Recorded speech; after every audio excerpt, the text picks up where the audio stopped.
Akkam jirtu maatiiwwan Qubeeacademy galanni waaqayyoof haa ta'u ani nagaa kooti bakka isin jirtan maratti nagaan waaqayyoo isiniif haa ta'u isiniin jecha an Fayyisaa Haayiluuti Qubeeacademy irra viidiyoo kana irratti qabadhee kan isiniif dhiyaadhe chemistry kutaa 12ffaa unit 2ffaa electrochemistry kan jedhu waliin ilaalla jechuudha.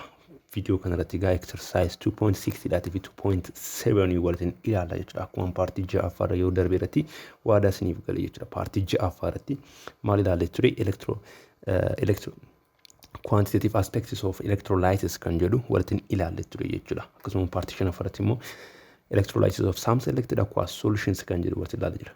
Asirratti gaa paartiin inni kuni paartii 7ffaadha kan ani hin jennee fi paartii 6ffaa keessa jira waan ta'eef jechuudha. Electrolysis aspects of the quantitative aspects of electrolysis kan jedhu jalatti jechuudha. So exercise jala jira 2.6 fi 2.7 wal faana ilaalla jechuudha. Mi jalqaba irratti gaa exercise 2.6 irratti waliin haakaanu. Exercise 2.6 maal jedha? Calculate the volume of hydrogen and oxygen gas nuun jedhe asirratti. Xiqqooshii addadha jechuudha inni kun Faraday's first law fi Faraday's second law ilaalle ture paartii 6ffaa irratti. Asirratti garuu kan inni gaafate calculate the volume of hydrogen gas nuun jedhe and oxygen gas is at what nuun jedhe at 25 degrees Celsius and 1 atmosphere that will be collected as the cathode and anode nuun jedhe. Cathode fi anode irratti kan walitti collected ta'an irraa jechuudha respectively nuun jedhe. Kana jechuun hydrogen is as a cathode, oxygen is what at the anode jechuudha. When an aqueous solution of sodium sulfate is electrolyzed for 2 hours nuun jedhe. Asirratti aqueous solution gaafa nuun jedhe there is addition of water akka jiru beekuun isinirra jiraata jechuudha. Asirratti sa'aatii lamaatiif with a 10 ampere current jedhe. Currentiin 10 yookaan amperiin currentii 10 jechuudha. Gaafa achi keessa darbu jechuudha. So asirratti kan nuti gaafatamne volume dha. Volume of what? Volume of oxygen gas and volume of the hydrogen gas dha. Garuu asirratti kun it is almost serious nama waan ta'eef waan as keessa hin jirre laatee fi Faraday's first law faana akka inni wal qabatu sinii galeera jalqabu maratti. Garuu volume akkamitti barbaannaadha malee. Maaliif Faraday's first law irratti formulaan nuti qabnu maal ture? Mass is equals to molar mass times I times T divided by the valence electron times the Faraday's constant dha. Asirratti nuti kana qabna. Garuu asirratti kan nuti gaafatamne volume dha. Volume kana akkamitti barbaannaadha gaamma asirratti gaaffiin keenya jechuudha. So volume kana barbaaduudhaaf ilaala asirratti kan nu kenname temperature nu kennameera. Inni kan biraan immoo atmosphere nu kennameera yookaan immoo pressure keenya jechuudha. So asirratti kun itis gaaziidha kan biraan immoo wanti nuti beeknu jechuudha asirratti gaazii ta'uusa. Kanaaf iyyuu maal fayyadamuu dandeenya jechuudha.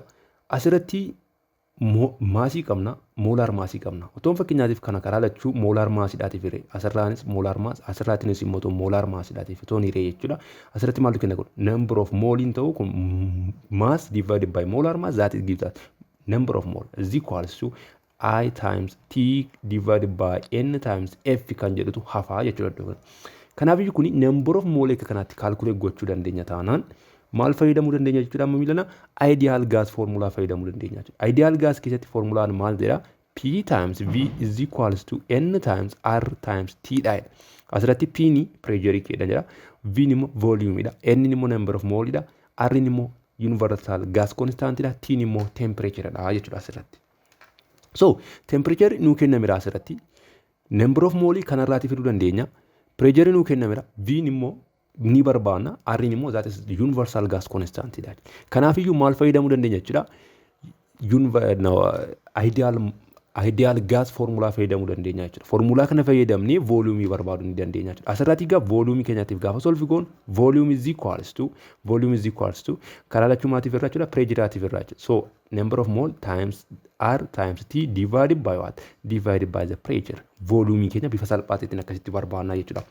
Sana booda isa barbaaduudhaatiif asirratti dirqama maaltu barbaachisa? Number of mole nu barbaachisa. So how we calculate the number of mole? Number of mole immoo calculate gochuudhaatiif gaasitti kana fayyadamnaan jira. N is equals to I times T divided by what? N times F. Kanaaf iyyuu gaamma asirratti N kana barbaaduudhaatiif immoo gaa half reaction isaanii maal gochuu qabna jechuudha hojjechuu qabna jechuudha as the cathode and as the anode. Kanaaf iyyuu gaa asirratti sodium sulfatein kunii fi wateriin gaafa solution of electrolytic cell keessa gaafa jiraatan jechuudha gara cathodiitti kana deemu kana jechuun iddoo kanatti kun let we have this as cathode fi anode qabna jennee yaadnuti. This one is Kun aanodii kun immoo kaatoodii jechuudha. So gara aanodii kanaatti kan deemu warra chaarjii negaativa qabudha miti yookaan immoo ayinaaniins warra jennu jechuudha. Kanaafiyyuu gara kanaatti kana deemu eenyudha? Tokko saalfeet ayinidha. Inni kan biraan immoo eenyudha asirratti? Hydroxide ayinidha jechuudha. Inni kan biraan gara kaatoodiitti immoo kana deemu jechuudha. Tokko maalidha? Soodiyem ayiniin jira. Soodiyem ayin. Inni kan biraan immoo hydrogen ayiniin jira jechuudha from the water. So Electrochemical series keessatti immoo jechuudha. Hydroxide ayinii fi sulfate ayiniin kun isa kamidha jalatti kan argamu? Hydroxide ayinidha. Kanaafiyyuu anode have reaction keenya jechuudha. Anode have reaction keenya yeroo barreessinu hydroxide ayinii kanadha jechuudha kan discharge ta'u jechuudha. Sababiin isaa maalidha? It is found at the below of the electrochemical series. Yookaan immoo at the bottom of the electrochemical series keessatti argama waan ta'eef. Sana booda hydroxide ayiniin kun immoo gaafa discharge ta'u akkamitti barreessina jennee for hydroxide ion gives what? Two water molecule liquid plus oxygen gaasiidha kan inni nu kennu jenneetii walitti ilaalle plus 4 electron ion nucleate electron. Kana akkamitti akka inni dhufee viidiyoo paartii shanaffaarratti walitti ilaalle ture jechuudha. Sana booda anoodii irratti kanatu gaggeeffama akkasuma immoo kaatoodii irrattis immoo maaltu akka gaggeeffamu ilaallu jechuudha. So kaatoodii irratti immoo asirratti egaa soodiyem ayinidhaatii fi hydrogen ayinii keessaatii kamtu dafee discharge ta'a kan jedhudhaatii fi hydrogen ayinii sababiin isaa maalidha? In the electrochemical series hydrogen is found at the bottom of the electrochemical series. Kanaaf iyyuu egaa hydrogen asirratti maal ta'a jechuudha? Ni discharge ta'a jechuudha. Kana jechuun hydrogen ayiniin kun elektiroonii maal goote jechuudha fudhatti. Sana booda maal kenna iddoo kanatti hydrogen molecule gaasii nu kenna jechuudha. Sana booda egaa kun wal madaaluu qaba waan ta'eef asitti jechuudha. As fuuldura lama yoon kaa'e asis immoo maalan kaa jechuudha laman kaa jechuudha. Hydrogenii lama chaarjiin keenya asitti asirraan 0 waan ta'eef asirraan maaltu qaba 0 ta'uu qaba. Kanaaf iyyuu asitti laman kaa jechuudha. Amma egaa erga akkasitti kana barreessuun keenya maaliifidha? Inni kana barbaaduufidha. Inni kana. This one is mooliidha inni kun mooliidha. Isheen kun immoo isheen kun immoo jechuudha vaalaansiidha. Iddoo kanatti ni faga. Akka lamaan sayyuu innidha. Akka jettanii bitaa wal isin galle jechuudha. Sana booda egaa erga isaa argannee booda akka kanaatti amma inni keenya kan hydrogeneity barbaadu jalqabarratti n of hydrogen. Iddoo kanatti number of mole jechuu komti isiniif agarra. Number of mole ta'uu hin taane valence keessatti valence jedhee isiniif agarra. Akka bitaa isiniin galle valence.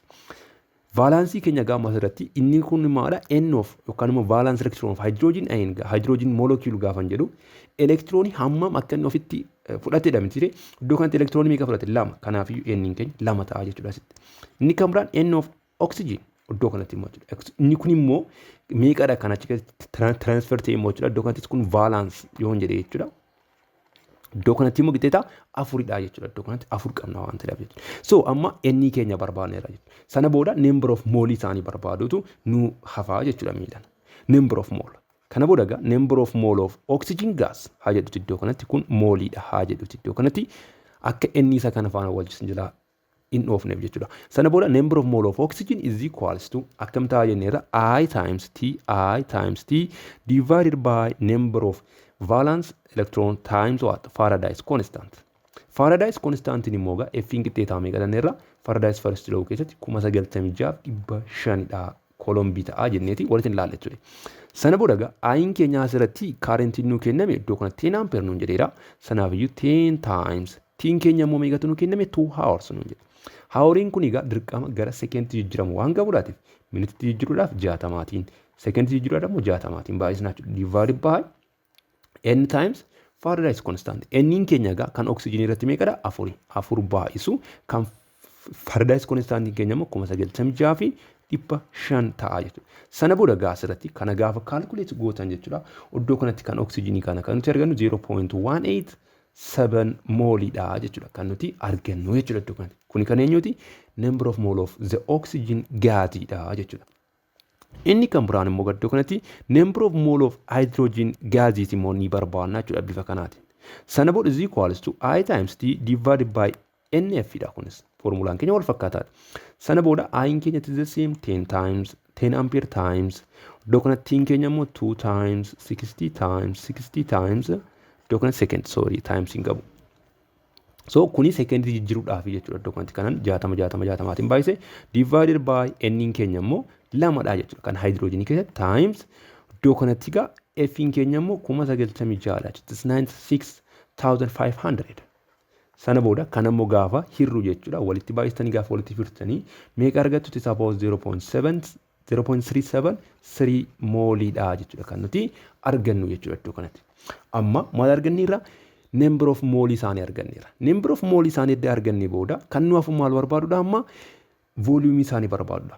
Volume isaanii barbaaduudhaatiif maal fayyadamsanii jedheera jalqaba irratti ideal gas formula fayyadamnaan PV is equals to N times RT kan jedhu jechuudha. So asirraati egaa kan nuti barbaadnu volume dha. Volume jechuun egaa karaa lachuu P dhaatiif irra jechuudha. N times RT divided by P kan jedhu kana fayyadamna jechuudha. Asirratti egaa kana gaafa fayyadamuudhaaf jennu jalqaba irratti maal beekuu qabna? R'n kun konstaantiin isaa meeqadha kan jedhu beekuu qabna. R kan tu jennu kuni it is a universal gas constant ta'ee is equals to 0.0821 inni kuni gatiin isaa jijjiiramuu danda'a. Maasa irratti hundaa'e, yuunitii isaa irratti hundaa'e. Asirratti kan inni yuunitii isaa fudhadhu, yuunitii isaan barbaadu faana akkanaaf deemuudhaatiif jechuudha. It is 0.821 ta'eeti yuunitiin isaa maadha? Atmosphere times liter per mole times kelvinidha. Kan isa kanaa jechuudha. Mole kelvinidha iddoo kanatti jechuudha. Kana booda gaamma iddoo kanatti temperature keenyas immoo iddoo kanatti maaltu nu kenname? 25 degree Celsius nu kenname iddoo kanatti jechuudha. Iddoo kanatti temperature keenya 25 degree Celsius gaafa nu kennamu iddoo kanatti garuu kelvinidha kan tu jechuudha. Kanaafiyyuu kana gara kamitti jijjiiruu qabna jechuudha? Gara kelvinitti jijjiiruu qabna jechuudha. Kana kelvinitti jijjiiruudhaaf immoo caallisnee nama 273 itti daana sana booda 298 kelvinii ta'a jechuudha iddoo kanatti temperature keenya. Sana booda gaa erga isa kan akka kanaatti barreeffannee booda amma volume of hydrogen is ta'e volume of oxygen gaasii barbaaduun ni salphataa jechuudha iddoo kanatti. Sana booda volume of oxygen gaasii haa barbaadu. Jalqaba irratti iddoo kanatti volume of oxygen gas is equals to maalan godha jechuudha? N of oxygen gas times R times T divided by pressure ta'a jechuudha. Iddoo kanatti egaa number of mole of oxygen gaasii meeqan argadde iddoo kanatti 0.373 dha. 0.373 times R'n keenya moo meeqan dheeratti 0.0821 dha. Times temperature keenya immoo 298 dha jenneera jechuudha. Kelvinidhaatiin. Divided by pressure keenya immoo meeqatu nuu kenname iddoo kanatti? It is 1 atmosphere nuu kenname. Kanaafiyyuu it is 1 atmosphere dhaatiif hirraa jechuudha. Sana booda kana gaafa walitti baay'istanii walitiif hirtan jechuudha. Kan nuti argannu volume of the oxygen is equals to this iddoo kanatti number of mole of oxygen meeqa ture iddoo kanatti? Iddoo kanatti meeqa ture? It is 0.187 ture iddoo kanatti jechuudha. 187. Sana booda kana gaafa walitti baay'isne walitiif hirru jechuudha. Kan nuti argannu it is about 4.56 liitiridha jechuudha iddoo kanatti. Liitiridha jechuudha. Iddoo kanatti kuni formulaa keenya keessa liitiriin tureera. Arri keenya keessa jechuudha. Kanaafiyyuu gaafa waloo balleesse maal jechuudha? Dhumarratti kan nuti argannu volume of oxygen gaasiin keenya 4.56 liitirii ta'a jechuudha. Inni kan biraan kan nuti barbaannu volume of hydrogen gaasiidha asirratti. Volume of hydrogen gas. Volume of hydrogen gaasii barbaaduudhaaf immoo formuluma kana fayyadamna jechuudha. Sana booda N of hydrogen gas times R times T divided by P goona jechuudha. Sana booda number of mole of hydrogen gaasii meeqa arganne iddoo kanatti? It is 0.373 times iddoo kanatti immoo R'n keenya konstaantidha 0.0821 times temperature keenyas wal fakkaataadha 298 divided by pressure. Pressure keenya wal fakkaata tokko. Sana booda kan ammoo gaafa walitti baay'isne hirru jechuudha. Kan nuti argannu it is about 9.126 liitiridha jechuudha kan nuti argannu asirratti immoo jechuudha.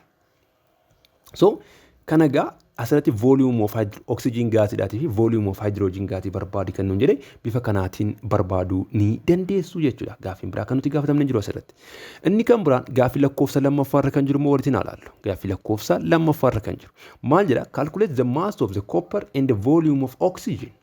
Asirratti mass of copper dhaatii fi volume of oxygen gaafatamne jechuudha. At a 25 degree Celsius and 760 millimeter mercury jedha iddoo kanatti. That would be produced by passing a current of 0.5 ampere through copper sulfate solution between platinum electrode for 3 hours jedha. Iddoo kanatti platinum electrode jedhee nu kaasuunsa it is inert electrode fayyadamne jechuudha. Kana jechuun electrodiin keenya maalirratti dhiibbaan fidu jechuudha. Electrolysis yookaan immoo kamtu discharge ta'a kamtu discharge ta'uu isaa irratti dhiibbaan fidu hin jiru jechuudha. Isa kana beekuun isinirra jiraata. Electrodiin nuu kenname maalidha kan jedhu. Asitti fakkeenyaaf electrodiin nuu kenname inertii elektirooniidha jedhamee yaadamee ture iddoo kanatti. Maaliif nutti hin himamne waan ta'eef jechuudha. Iddoo kanatti gargar baasee nutti himuun isaa immoo gaariidha. Nutti hin himamne taanaan inertii elektirooniidha jennee yaadnaa jechuudha. Sana booda gaammaa asirratti kan nuti gaafatamni tokko maadha? Copper of mass of copperidha kan nuti gaafatamni. Mass of copper inni kan biraan maadha? Volume of oxygenidha kan nuti gaafatamni. So volume of oxygen fayyadamuudha barbaaduudhaatiif akkuma amma PV is equals to nRT kan jedhu fayyadamnee barbaanna. Mass of copper immoo Faraday's law fayyadamnee barbaanna. First Faraday's law. Kana jechuun mass of copper is equals to molar mass of copper times IT divided by what? N times F ta'a jechuudha. So gamma asirratti formula kana fayyadamuudhaatii fi jalqaba irratti maal barreessuu qabna jechuudha. Kaatoodii irratti cathode half reaction akkasuma immoo anode half reaction barreessuun dirqama ta'a jechuudha. So cathode half reaction gaafa barreessinu asirratti kaatoodii bira kan deemu isa kamiin akka ta'e beekuu qabna.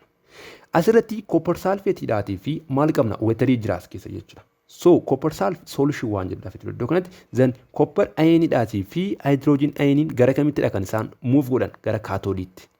Gara kaatoodiitti kan isaan move godhan jechuudha. Akkasuma immoo sulfate ion dhaatii fi akka eenyudha kan biraa immoo hydroxide ion bishaan irraati kan dhufe jechuudha. Isaan kun immoo gara kamittidha kan isaan move godhani? Gara anoodiitti move godhu jechuudha. Erga kanatti move godhanii booda copper ion kanaa fi hydrogen ion kana keessaati electrochemical series keessatti as the bottom kan argamu eenyudha? Copper ionidha. Kanaaf copper ion cathode irratti discharge ta'a jechuudha. So cathode half reaction keenya irratti copper ionitu electron lama fudhattee maal gooti jechuudha? Copper solid nuu kenna jechuudha. Iddoo kanatti malee akkasa dura hydrogen ion discharge ta'u jechuudha. Maaliif copperini it is found as the bottom of the electrochemical series keessatti waan argamuudhaaf. Inni kan biraan anode irratti immoo ilaallu. Anode irratti immoo sulfate ion fi hydroxide ionitu jira. Isaan kana lamaan keessaa immoo as the bottom of electrochemical series kan argamu hydroxide ionidha. Kanaafiyyuu hydroxide ionitu maal ta'a jechuudha? Discharge ta'a jechuudha. So for hydroxide ion gives that what? 2 water molecule plus oxygen gas plus 4 electron nuu kenna jechuudha asirratti. Erga isa kan akka kanaatti gargar baasni booda kana gargar baasuun keenya maaliif nu fayyada jettan inni gargar baasuudhaaf N4 copper ion asirratti kan copperii meeqadha? 2dha. Asirratti immoo N4 oxygen immoo meeqadha asirratti? Oxygen gas that is 4dha jechuudha inni kun immoo iddoo kanatti 4 electron gatite. Asirratti copperiin tokkoon ishee electroniin lama consume gooteetu copper solid nuu kenniti. Asirratti immoo oxygen kun immoo jechuudha 4 electroni consume godheetu oxygen gaazidha jechuudha kan inni kennu iddoo kanatti. Kanaafiyyuu valence electroniin isaa kana ta'a jechuudha. Sana booda gaammaa asirratti kan nuti gaafatamni tokko maadha? Mass of the copper solididha kan nuti gaafatamni. Maasii copperii jechuudha. So mass of copperiin qixxeeta maal fayyadamna jechuudha? Amma Faraday's first law fayyadamne formula general formula isa fayyadamna. Iddoo kanatti mass of copper is equals to molar mass of copper times I times T divided by N times F ta'a jechuudha. Iddoo kanatti egaa mass of copperii meeqadha? Molar mass of copperii meeqadha? 63.5 dha kan inni ta'u jechuudha. Gram per mole times ayin keenya immoo iddoo kanatti meeqatu nu kenname? It is about 0.5 ampere dha times timing keenya immoo iddoo kanatti 3 hour dha. 3 hour kana immoo gara kamitti jijjiiruu qabna? Gara sekenditti. Kanaafiyyuu times 60 times 16 godha jechuudha iddoo kanatti. Divided by iddoon kun sekendii ta'a jechuudha. Divided by n. N keenya meeqadha kan copper irratti? It is 2. 2 times F keenya immoo now that is 96,500 coulomb ta'a jechuudha iddoo kanatti.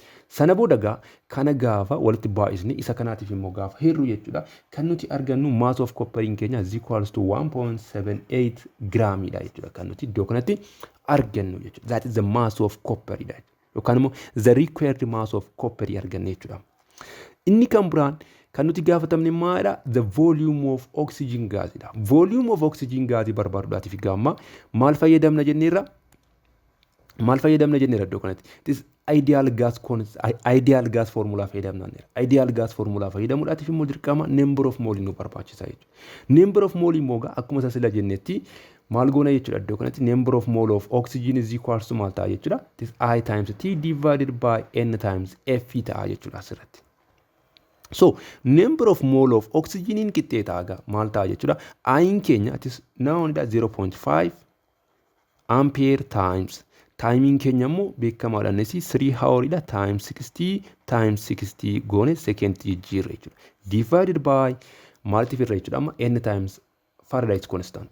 Iddoo kanatti n keenya kan oxygen irratti meeqadha? 4 electronidha. 4 times. Inni kan biraan f keenya immoo 96,500 kolombiidha jechuudha iddoo kanatti. Qixxeeta kana gaafa walitti baay'istanii walitti hirtanii meeqa arganna jechuudha. Value n keenya 0.14 molii arganna jechuudha iddoo kanatti. So number of mole in oxygen molecule in produced ta'u jechuudha. As keessatti 0.014 molidha asirratti jechuudha. Erga kana arganni booda kan nuti dhuma irratti gaafatamne maadha? The volume of oxygen gaasiidha jechuudha. So volume of oxygen gaasii gaafa barbaannu jechuudha. Is equals to maal ta'a jechuudha. This n times r times t divided by p ta'a jechuudha iddoo kanatti. So n keenya asirratti meeqadha? It is 0.014 dha iddoo kanatti jechuudha. Mole times r keenya immoo meeqadha? It is 0.0821 iddoo kanatti wanti isaatiin isinii barreessuudhaatiif jechuudha.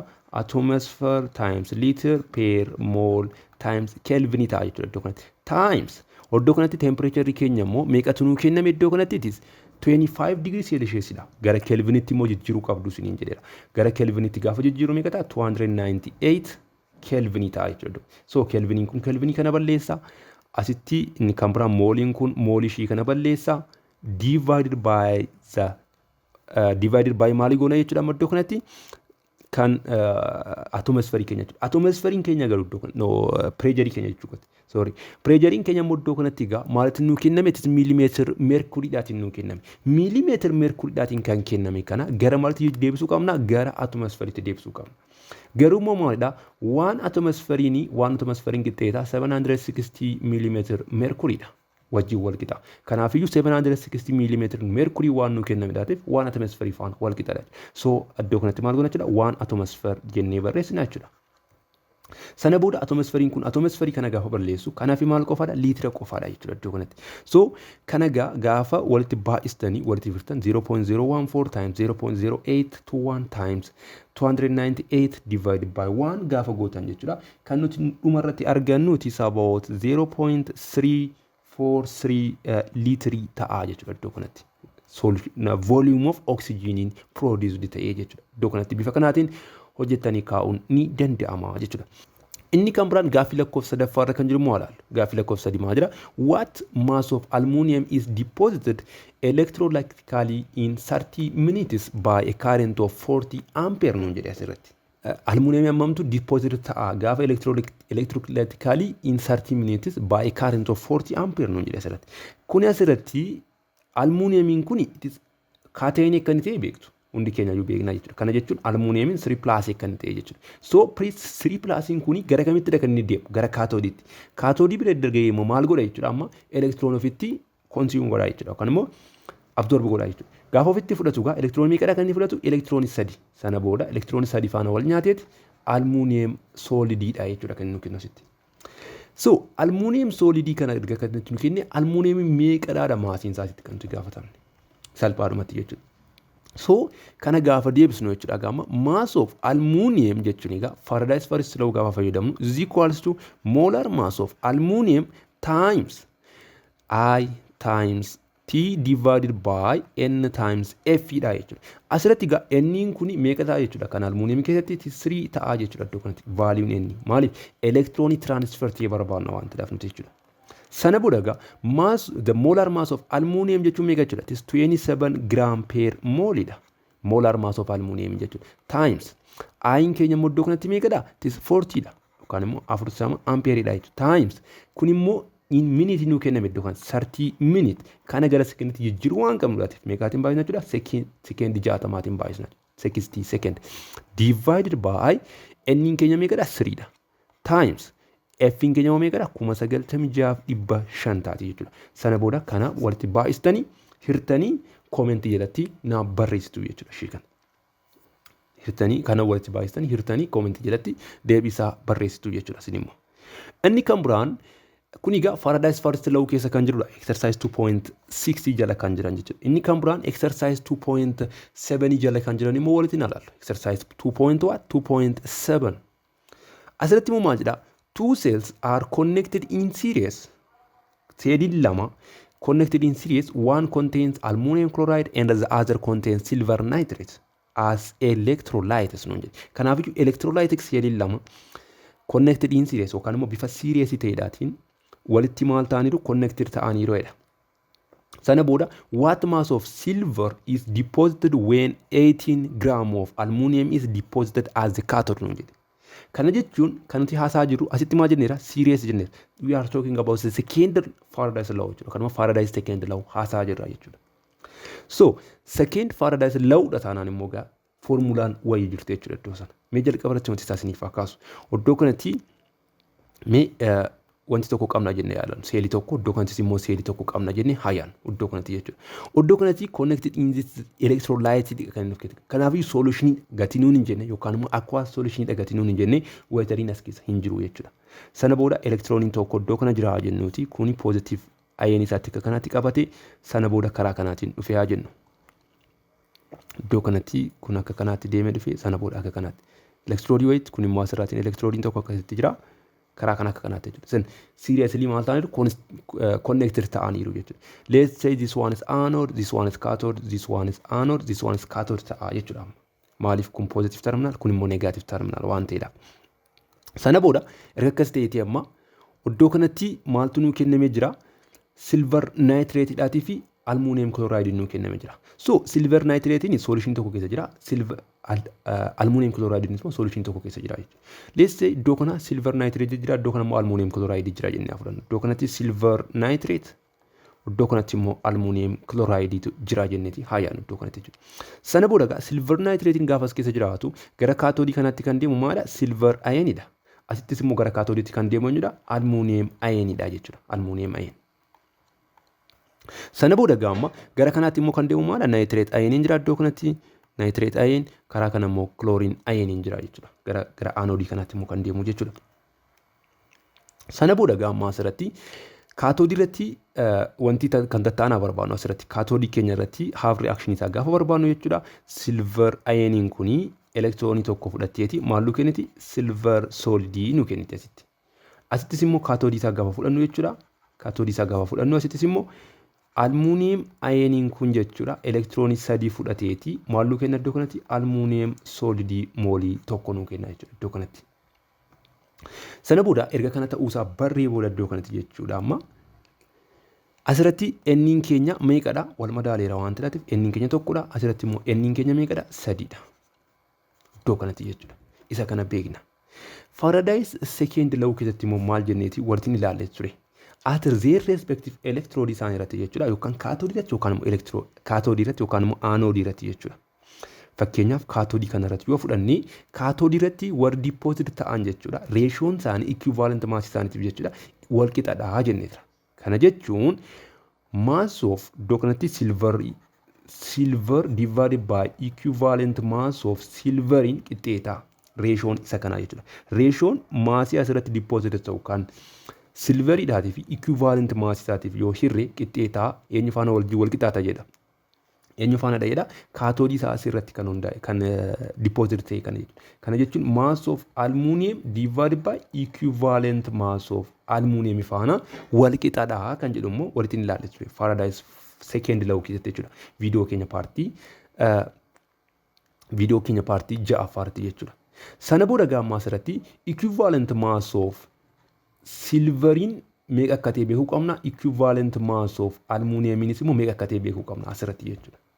So equivalent mass immoo akkamitti arganna jenneeti barannee ture achi keessatti jechuudha. Equivalent mass kantu jennu fakkeenyaatiif kan silverii argachuudhaatiif jechuudha. Is equals to molar mass of silver divided by n dha kan jedhu walitti ilaalle ture jechuudha. So molar mass of silverii meeqadha? It is 108 gram per mole dha. Kan eenyu kan silverii. Divided by n. N keenya meeqa? Tokkodha. So 108 hiruu tokko gaafa goonu meeqa ta'a jechuudha? 108 gram per equivalent ta'a jechuudha iddoo kanatti.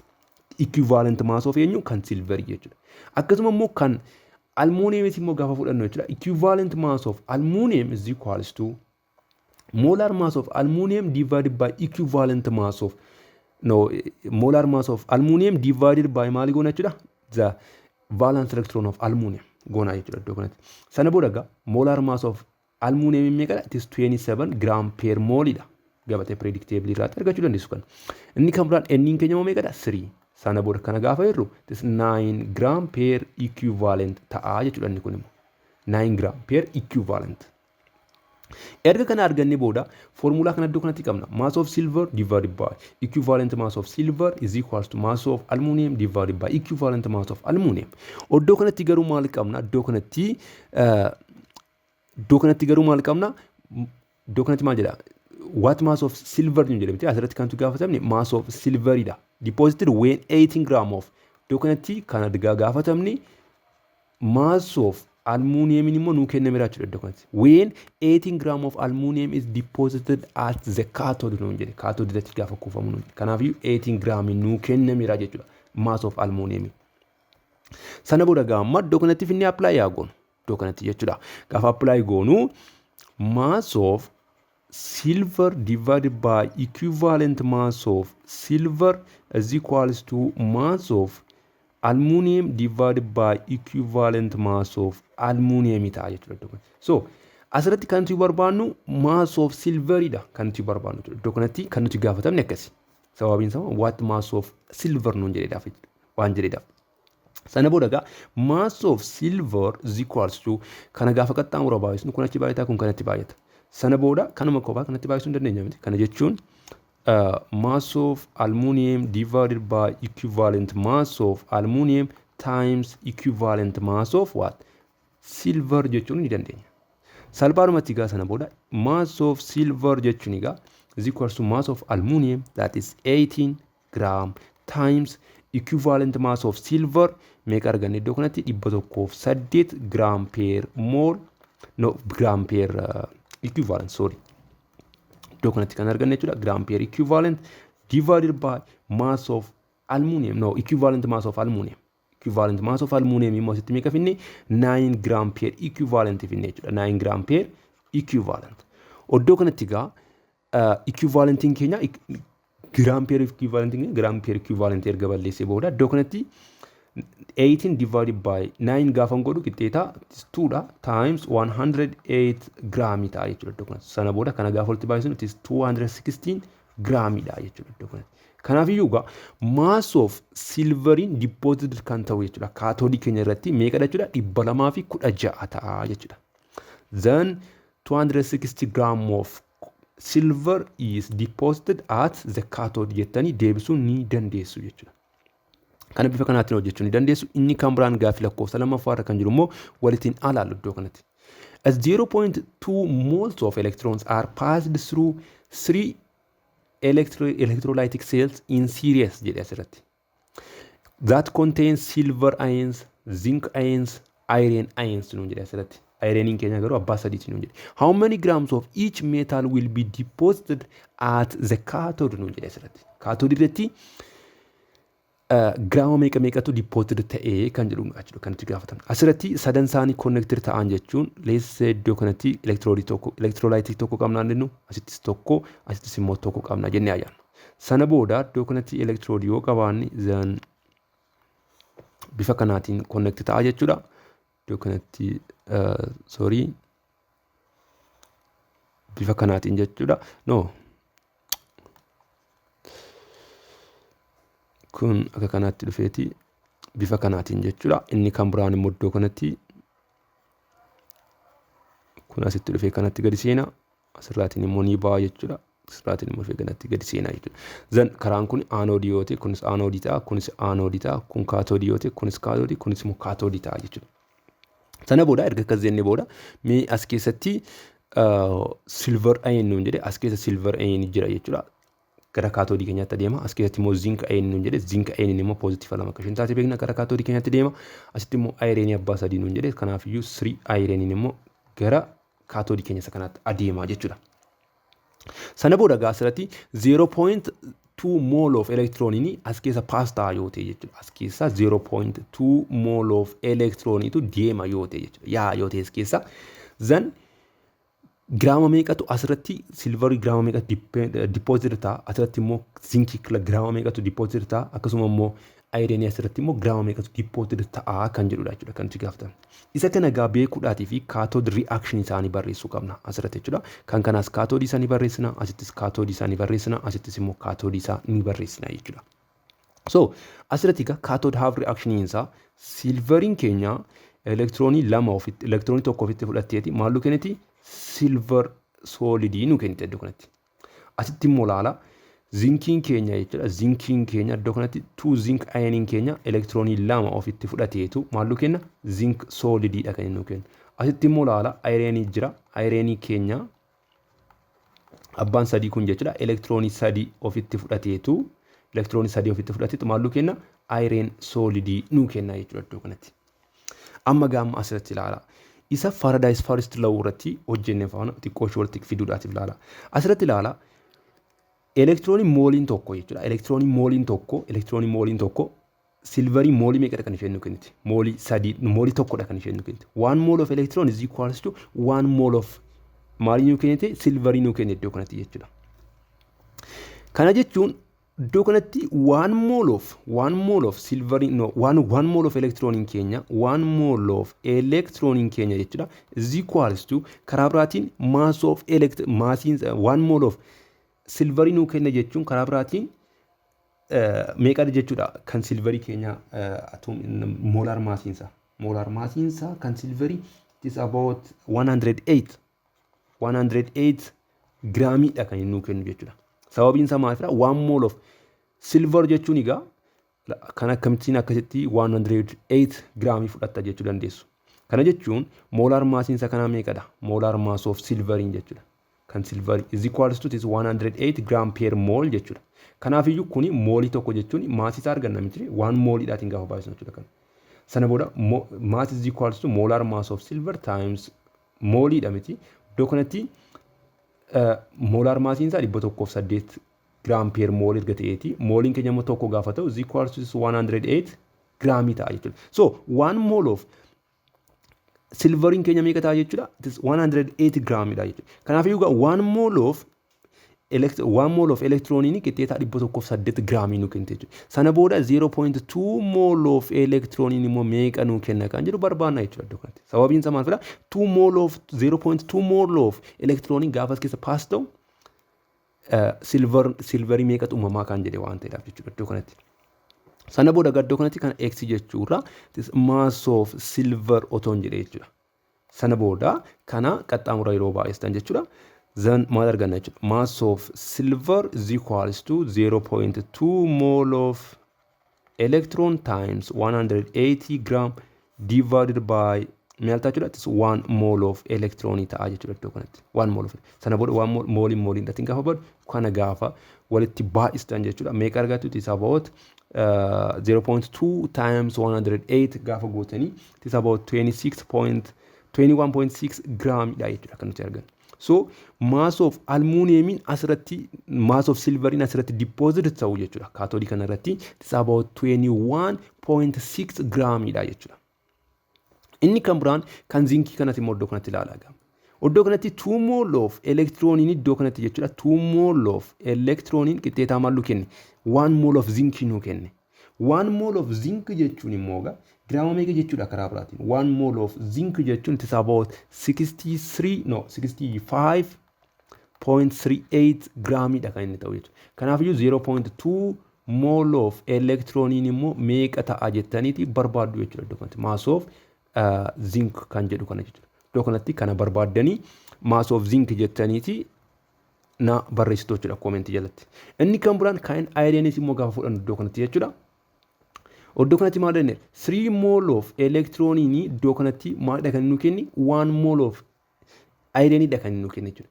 1 mole of ayireen jechuun immoo karaa biraatiin giraama meeqa jechuudha? Giraama 55 tuqaa 8dha kan inni ta'u jechuudha. Sana booda 0.2 mole of electroniin immoo meeqa ta'a jettaniiti iddoo kanatti mass of ironidha jettanii wanti gootu. Sana booda barbaadan iddoo kanatti mass of iron naa barreessitu jechuudha commentii jalatti. Inni kun kana fakkaata jechuudha.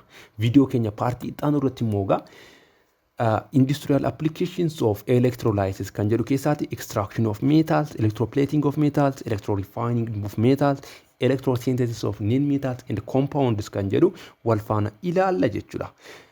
Viidiyoo guyyaa har'aatti baran irratti akkasin konseptii wayii akkasin understand gootan abdii guddaan qaba.